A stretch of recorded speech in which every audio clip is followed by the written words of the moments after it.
Hello! Right, I haven't got a huge amount of time, so we're going to go with Not the Brave. Right, I haven't got a huge amount of time, so we're going to go with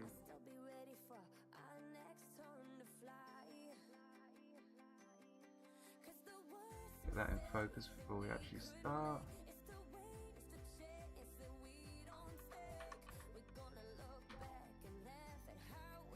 Splendid. Cool, so pretty straightforward model to paint. Base coated up, and I'm just going to blast through getting the greys going.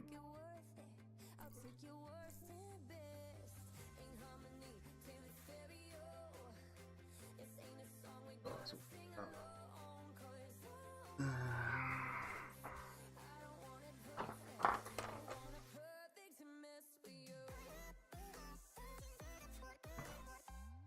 Where's my unblocker? Oh, there it is.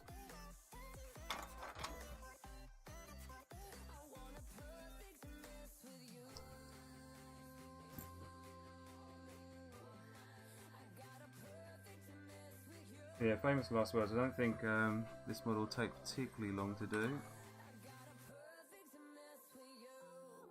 Good, because I'm going out gaming tonight. It's supposed to be somewhere in... What time is it now? 6:20. So yeah, I'm supposed to be somewhere in about an hour and a half, and I've got to eat. So wish me luck.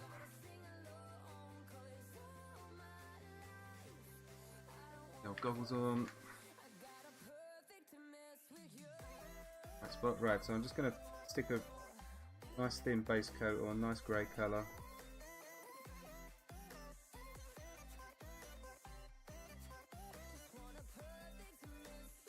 The interior colour is actually different from the outs leggings as well. So we've got a couple of little tonal differences that we've got to play about with. This all is going to be black. It's the cloak that we're going to hit up in this grey colour.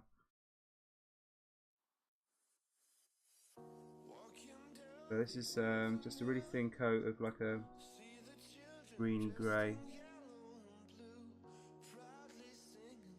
Goes over the zenithal highlight, so we're using the opacity and the paint. So when this dries, it should inherit the pre-shading that we put in there. So what I'm going to do is try and keep it all fairly harmonious. Just use this colour as a base for the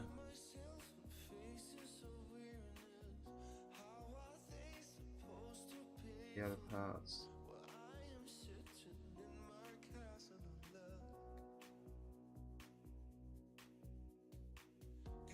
I don't know why the dog has to start barking the minute I turn the microphone on. That time of day.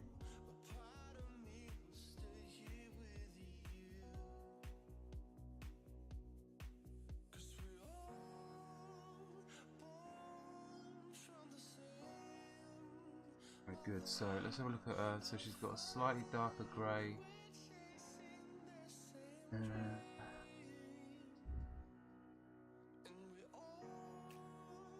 Still quite greeny grey though, isn't it? This colour, I quite like this. To give a nice contrast. We're going to go with like a petroleum grey. I might need to darken that down a little bit just to give us a little bit of a darker tone. Come on, black.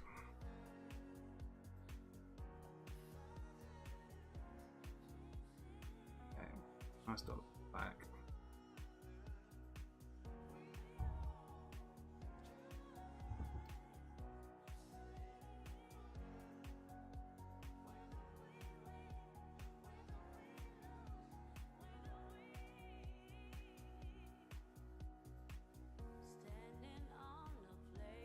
That's nice. Oh. Right, let's get the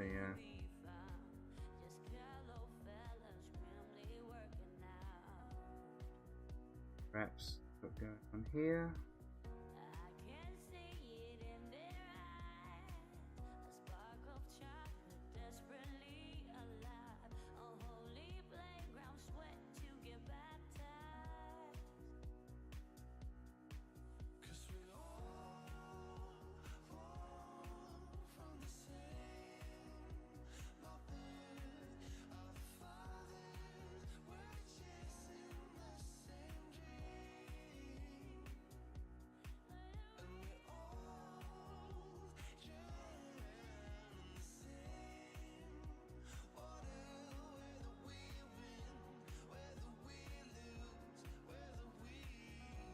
Looks like Russ has been testing his side of things, so we can get a bit of sculpting going.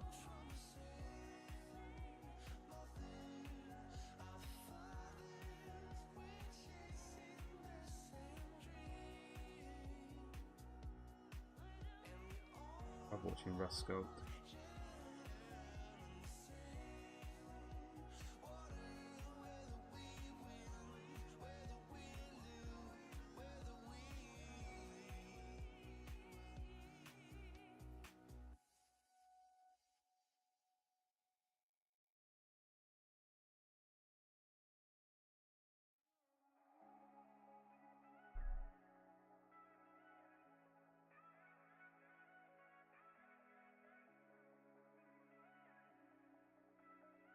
Looks like the from the concept art, the interior is the same grey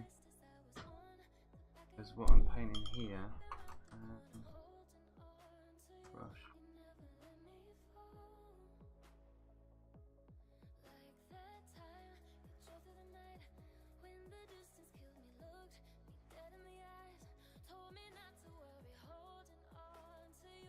I think the ink wash is going to hide a multitude of sins on this model.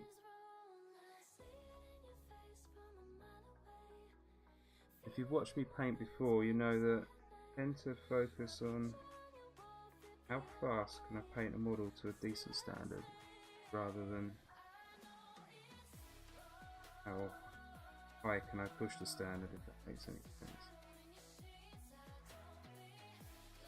I'm just impatient. I like having painted models. I like having painted models that look good, but I don't want to spend.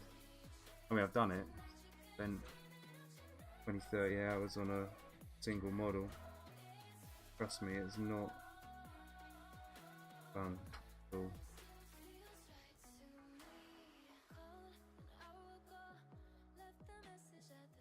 Okay.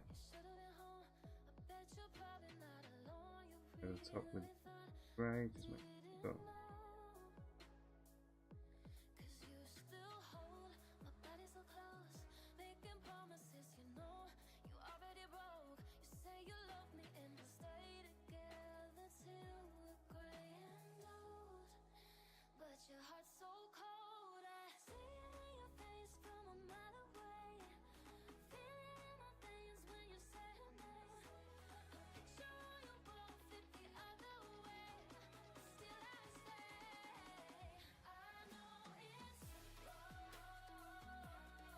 Okay, because I know I'm going to go with a black ink wash, I'm going to get a little bit of the silver work done on a crossbow as well. I'm going to go with a fairly darkish metal. Oh, that's a lot of paint, I do not need that.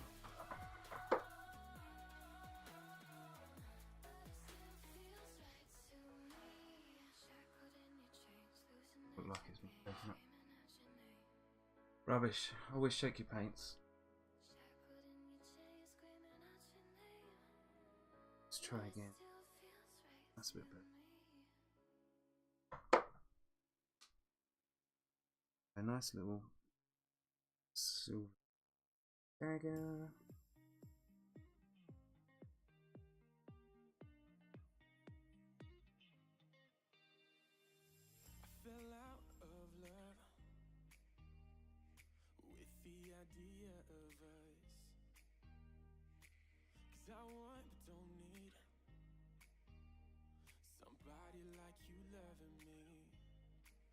Gold in there, gold earrings. Let's get the crossbow. Actually go in with a black first.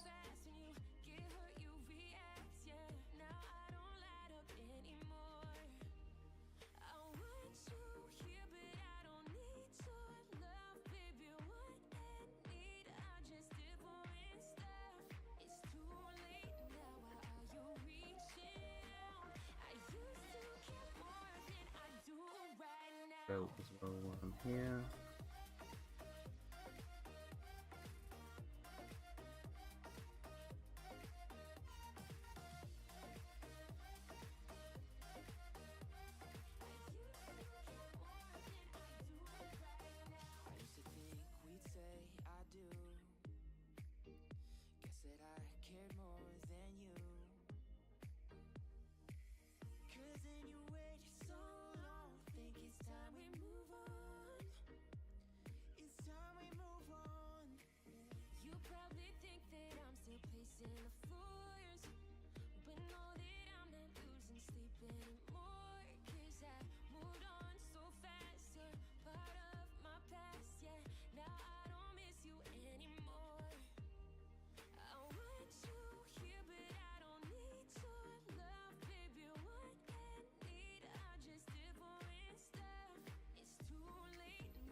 I'm happy with the coverage of that silver, so I'm just going to get a nice strong black base.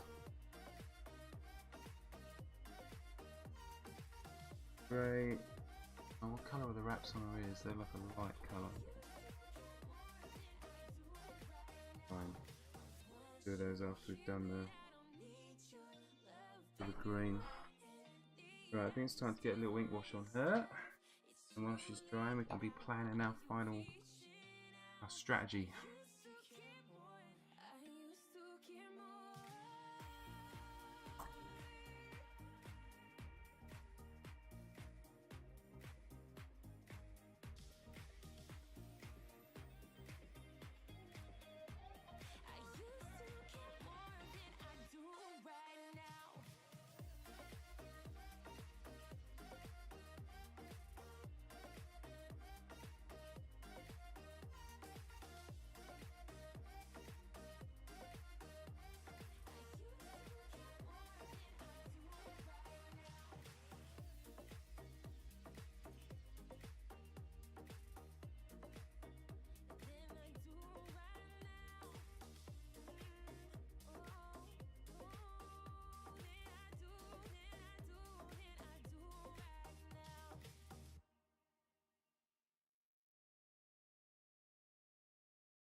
Okay.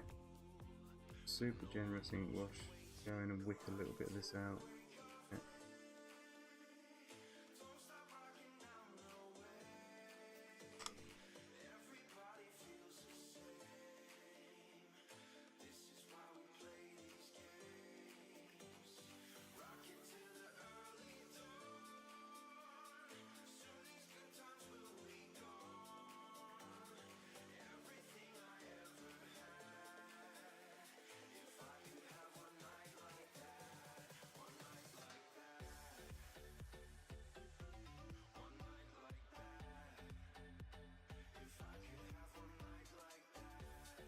Cool. Okay. Good ink wash. Right, let's quickly hit that text message.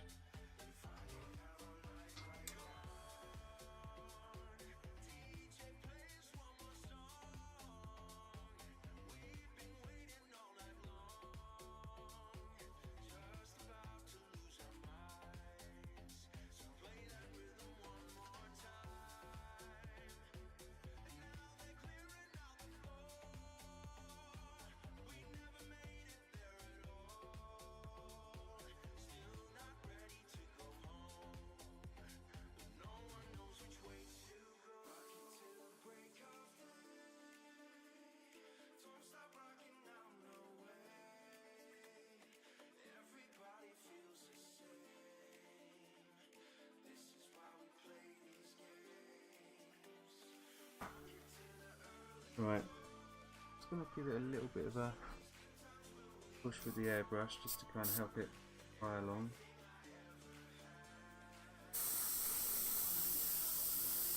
Just because I'm impatient.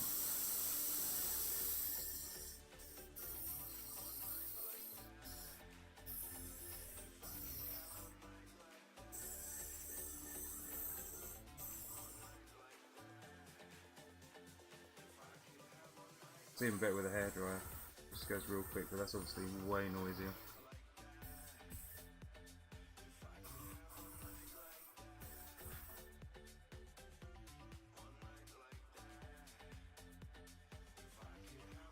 Yeah, I think enough for us to kind of get a bit of green in there. Right. So it's quite green in the hands, but grey on the face. A bit weird.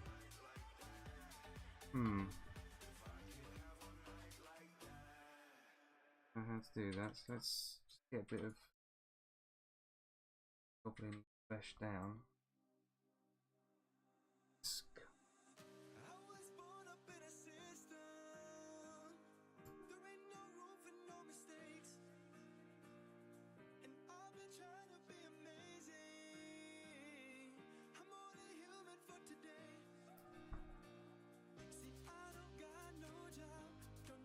gonna be quite bright, but we'll knock it back a little bit.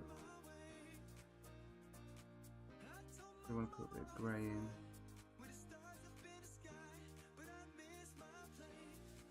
Possibly not.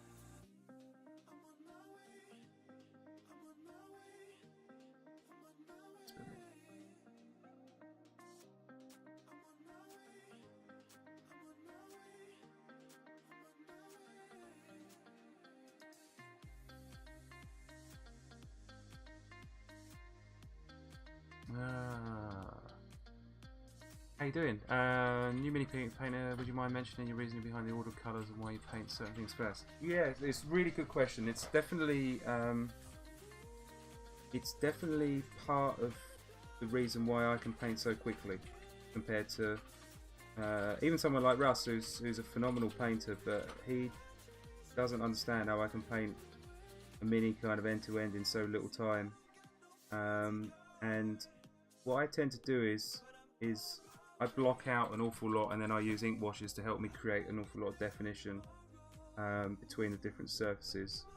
So as you can see on this model, we've blocked it out. I know that I'm going to highlight this top edge here, so I don't have to be super neat with it. I know that the ink wash is going to kind of go into the crevice, and my highlight's going to cover it all up. So it's knowing what part of the process needs to be super neat and what doesn't. Now, generally what you want to do is paint in to out. So you generally paint everything on the inside and then work your way out across the model, which is my kind of default option. It just depends. When you look at certain models, you know that in to out's not always going to work.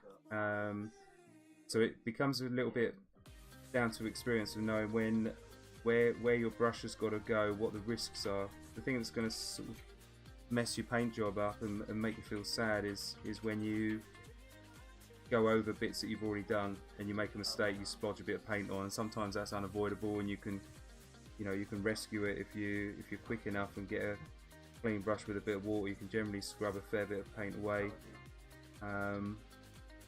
before it dries, but generally my approach is get the blocks of colours in, get an ink wash down, and then I can then start working out if I need to do the same process again, i.e. if I miss something, or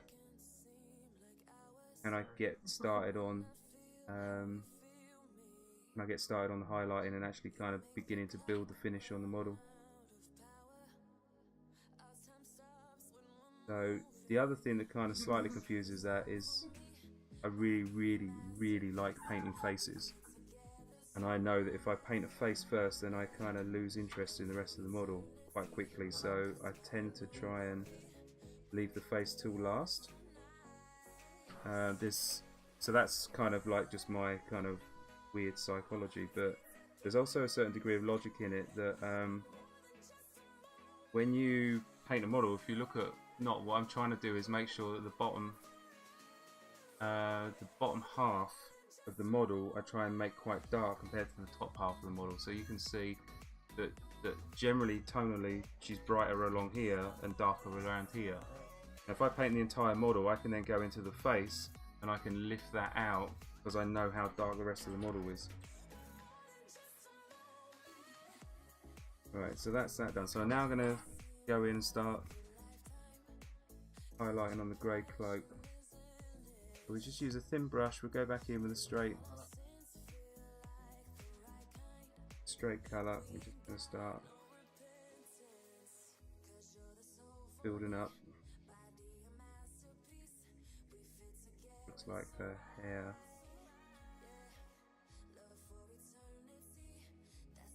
So again, looking at this, you know, there's not a lot of room to maneuver with the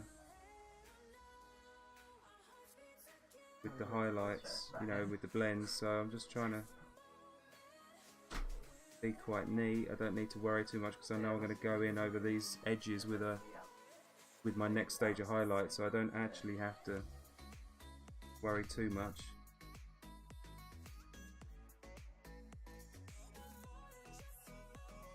About where my highlights are going at the moment.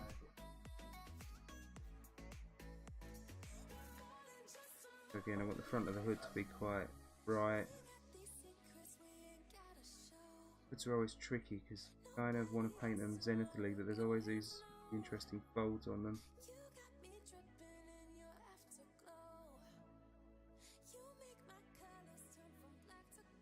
Woolly faces first. Haha. Yeah, you know, look, if you've got willpower, and it depends on how much you kind of attribute to wanting to create. I mean, I guess we all have our own styles, and I know that, like, my style is very much this study in sort of zenithal shading, and I do prefer my faces to kind of pop out of a model.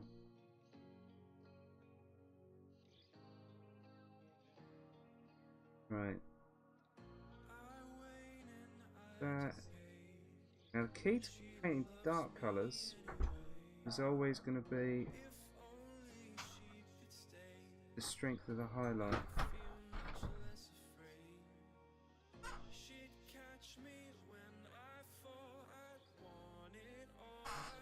So it's how much contrast can you put into the highlight is what will make the colour seem darker. Right. So grab that, let's start kind of getting a little bit of white on there.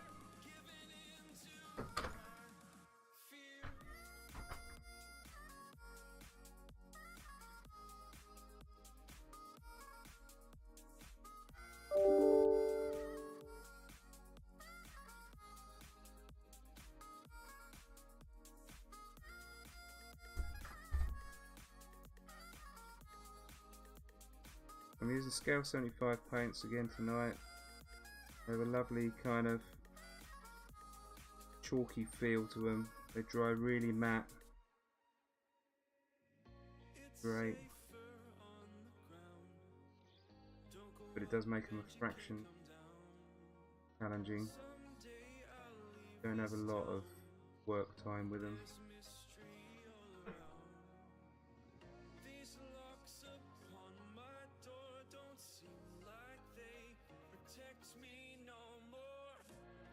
I'm just making sure I kind of feather the edges. When this dries, these edges will sort of blend in. But also, like I was talking about the other day, start building up a bit of kind of cloth-like feel to the paint rather than it being like a smooth surface. And I'll go in as a final highlight with a little bit of cross-hatching. Really emphasise that. I get the feeling that Nott's sort of, you know, like wearing a bit of a sackcloth sort of feel.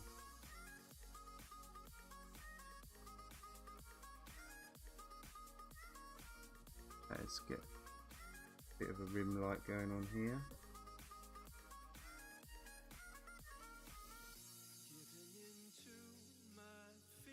Just to kind of frame the face.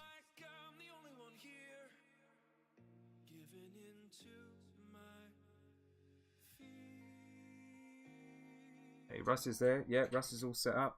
Remind me, Russ, I need to show you how to change the name of the stream. Otherwise you're going to inherit the fact that you're painting Nott as opposed to sculpting whoever.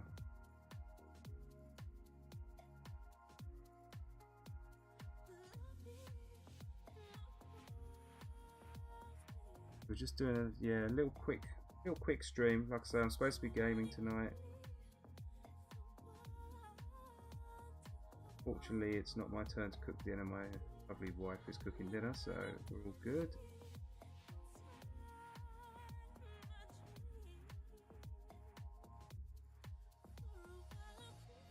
Right, let's really punch this final highlight. Go as thin as I can.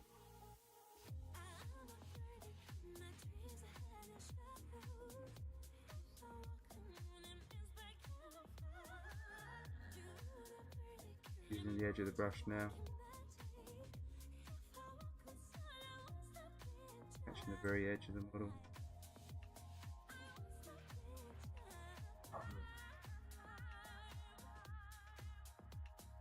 Looks good. Did I decide on my new D&D character? Yeah, well, kind of. It's funny because my default option is always a dwarf. I do like a dwarf. But Ben was not keen on dwarves in his campaign for reasons as yet unshared, but I guess we'll find out. So I've gone with I'm going to go with like a human rogue, just to kind of be different. I'm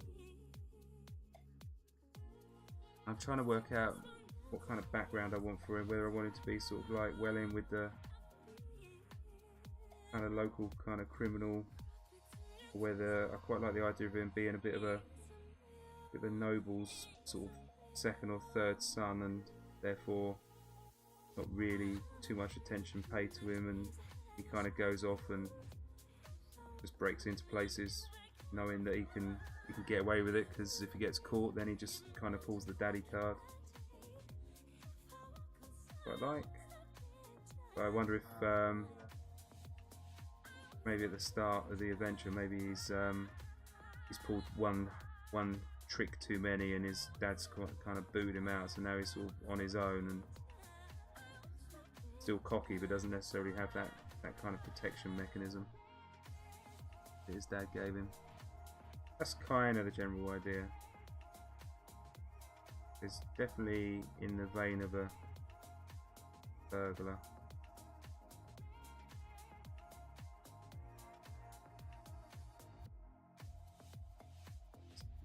Kind of catching the edge of these stitches.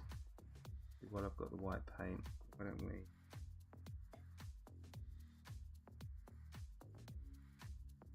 in here with the mask?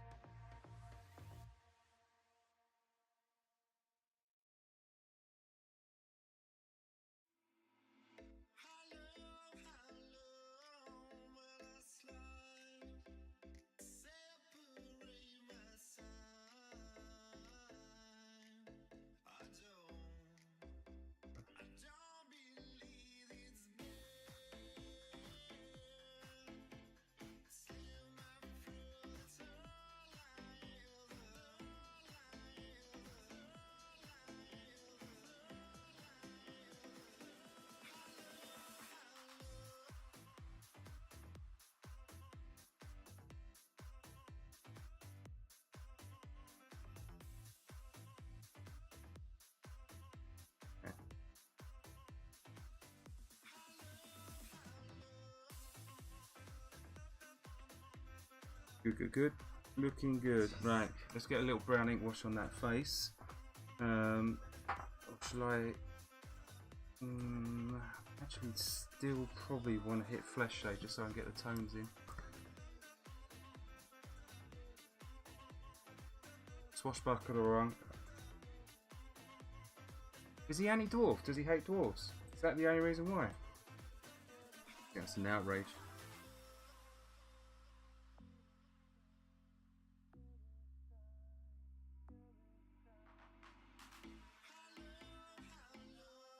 Solid, dependable.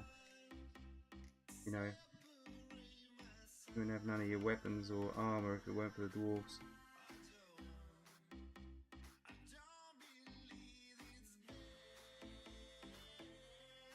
Favorite dwarf character I ever played was a convention. Poor guy who was running the game really didn't quite know how to take it, but concept of the character was that he was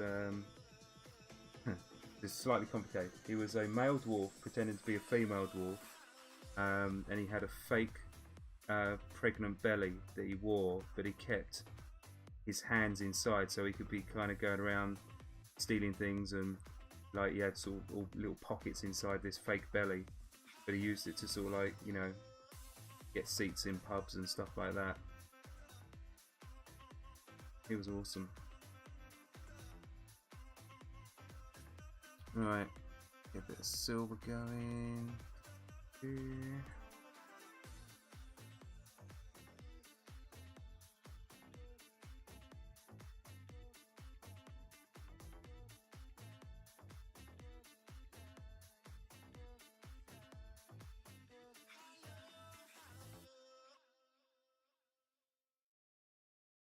No.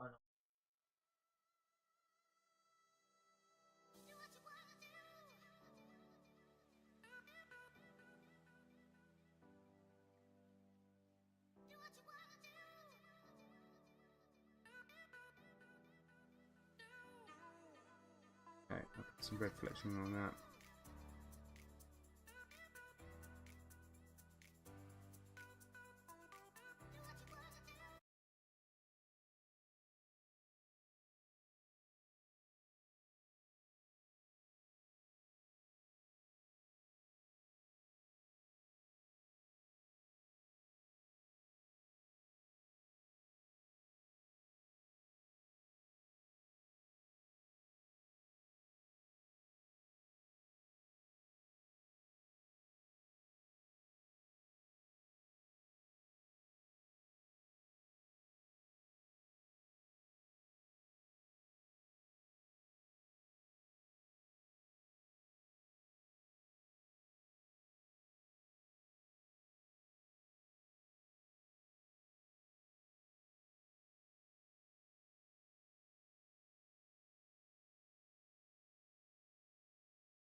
Make sure you get a good black and a grey and a white, and then you can do zenithal shading too. Won't be quite as smooth as if you put it through an airbrush, but it certainly gives you some good results.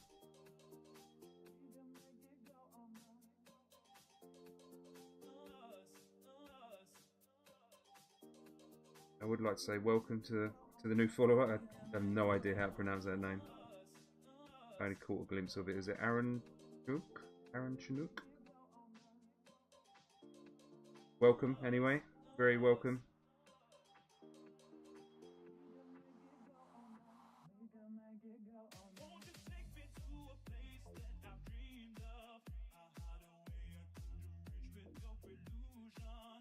Alright, good. Let's get a little bit of greening going on.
Okay.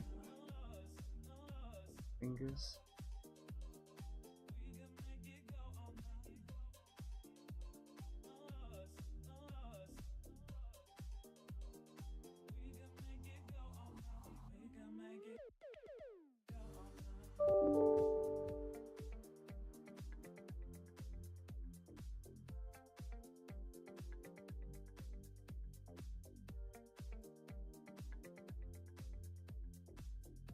Right, let's get a bit of a stronger highlight going.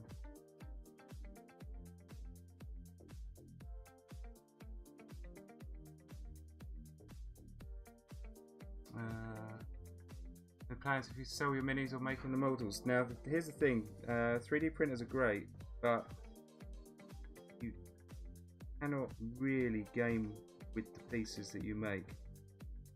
So even if Russ kind of shared the files, really wouldn't be able to game with them, and they'd be very fragile, and they need an awful lot of professional setup at the printing stage.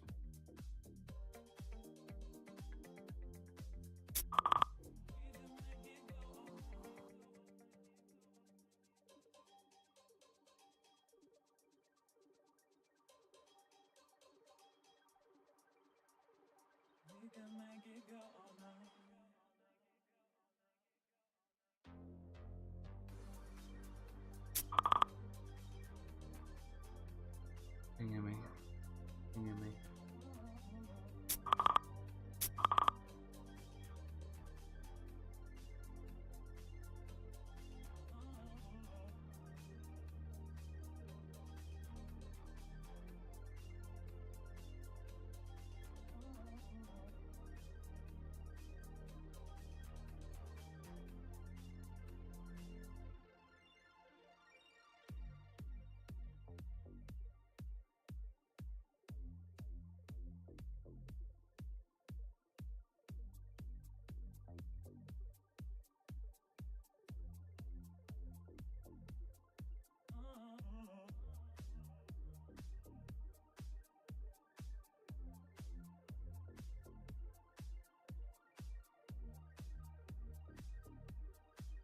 All right.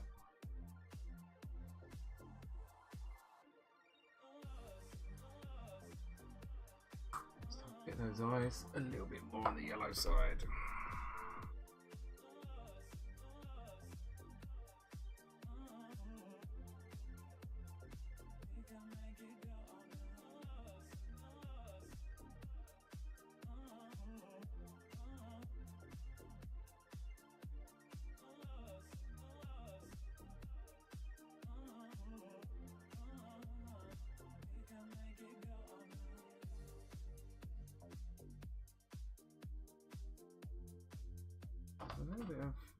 give a hint of red. I don't want to kind of put too much stick on a goblin. I mean, we've all been there, right?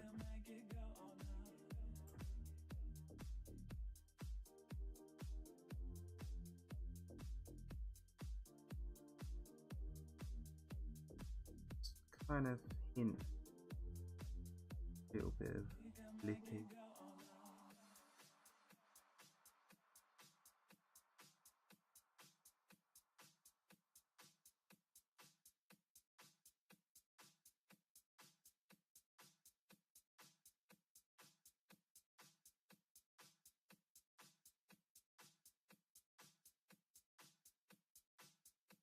Right, let's get a little black dot in the middle of these eyeballs. They should start to pop a little. Right, don't do it, Matt. It's not worth it. Leave it. It's not worth it. Need something. What do we need?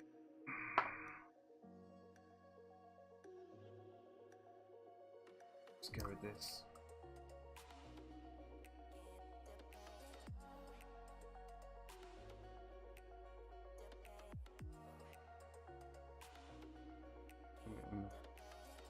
Half mask. Go in and polish that up. A little bit of brown ink. Yeah, right. Get our hair.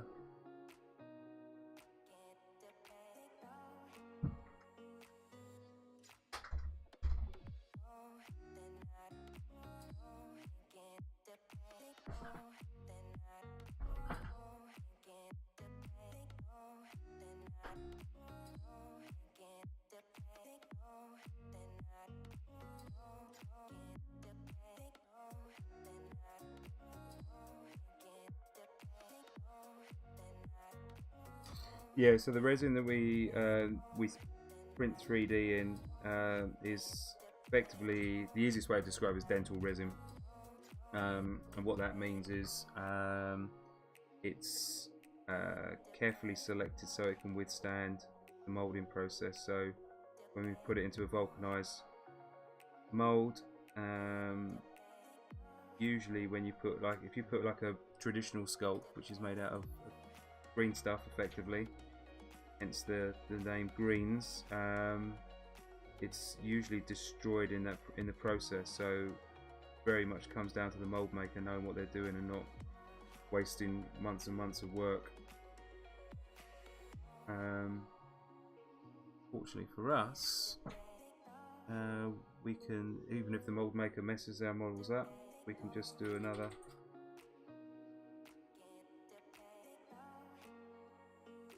print.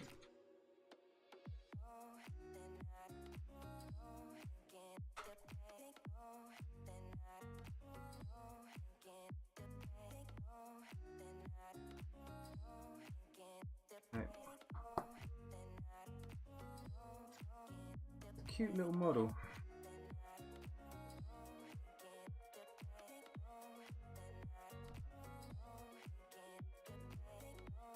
Just a bit of hair.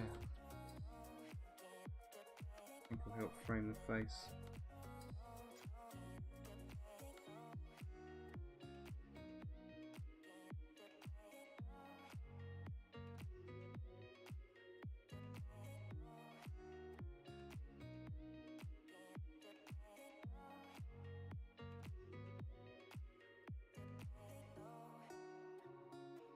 Oh.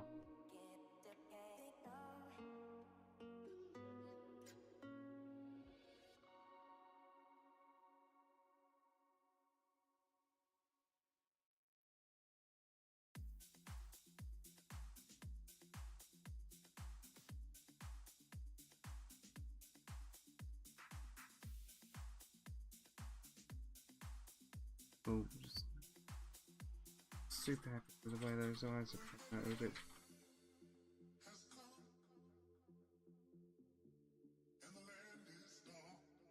Eyeliner underneath them.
Get a bit of character in there.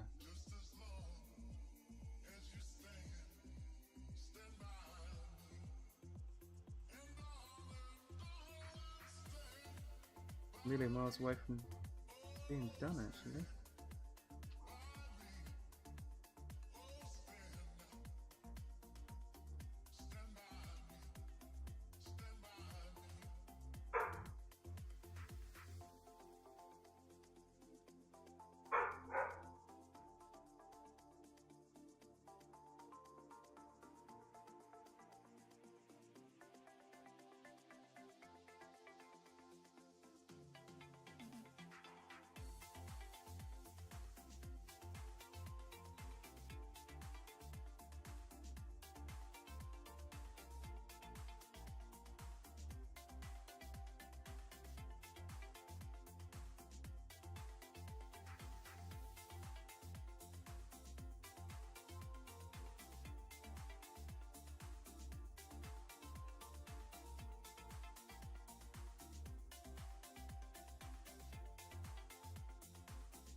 Okay, bit of gold and we're good.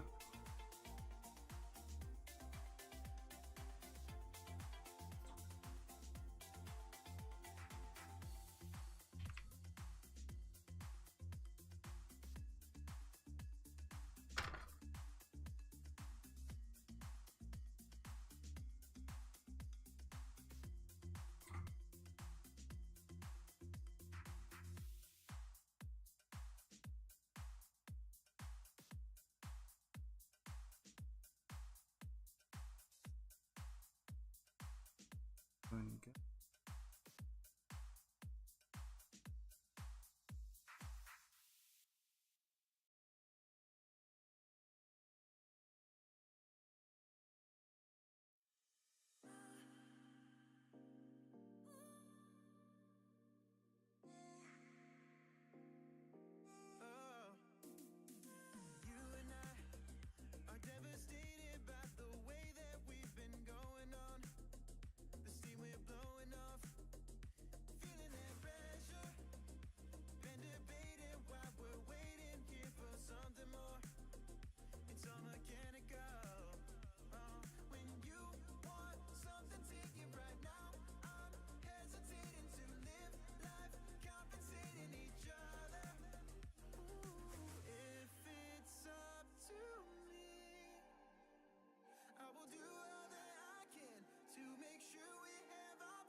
Alright, let's put a quick little wash on the gold. Use green.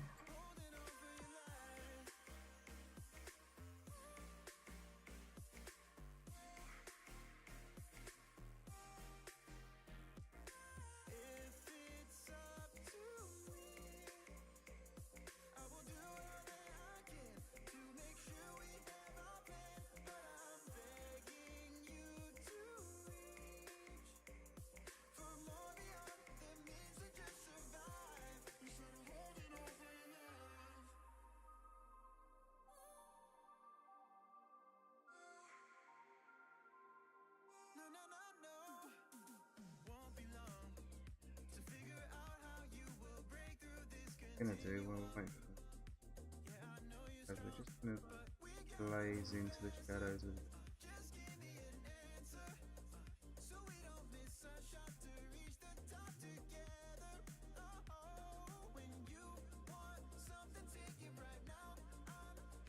help force the contrast a little bit, get a little bit of interest into the shadows.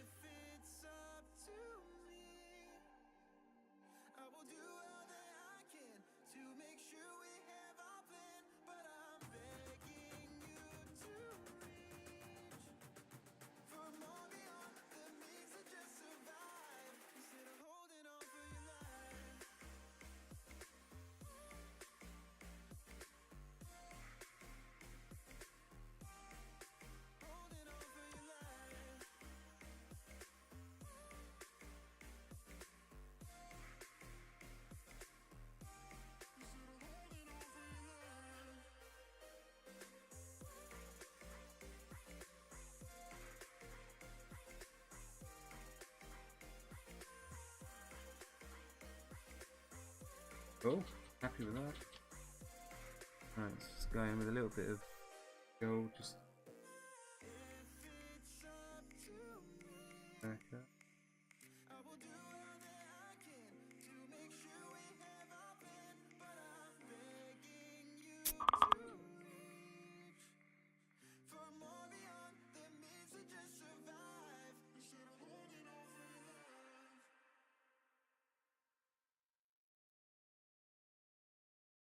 Right. What's the difference between glazes and inks? So, good question. Let me see if I can work out the actual answer. So, a glaze generally is like something that acts like a filter, or the way I use them, they tend to act more like filters. So, filters like in photography, if you want to, you're taking a landscape shot and you want to make the sky seem bluer, you put like a bit of a blue filter over the top of the sky, and it just changes the color of the light. Whereas with an ink, I think you're trying to enrich or enhance or change the color. Inks tend to dry a lot more glossy, whereas a glaze generally is made from the paint that you're using, so they tend to dry a lot more matte.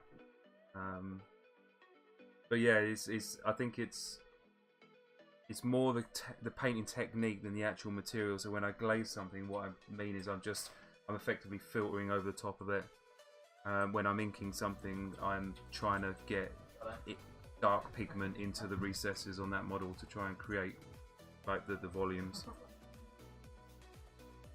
think she's kind of done. I just need to do the base, but we can have a little look at the lineup now.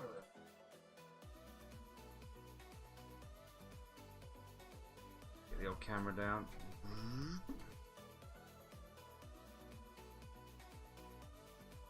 Camera in focus.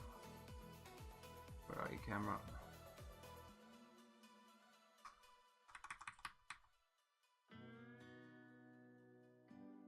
Not too shabby.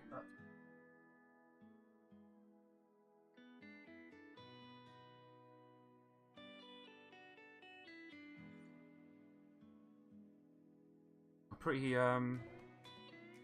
getting there with the saturation on the color on the actual camera. I might even be able to increase the color intensity a little bit.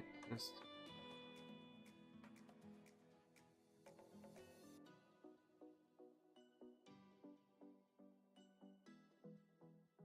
yeah, happy days. All right, look pretty good, didn't they? So I've got one more to add.